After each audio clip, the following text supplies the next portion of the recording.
neuroscience and human anatomy. So, hippocampus.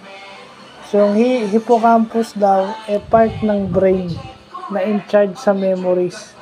Storing, processing, forming memories. Hippocampus ang in charge dyan. So, yun. Naituro sa amin to, both high school and college. So, parang review. No?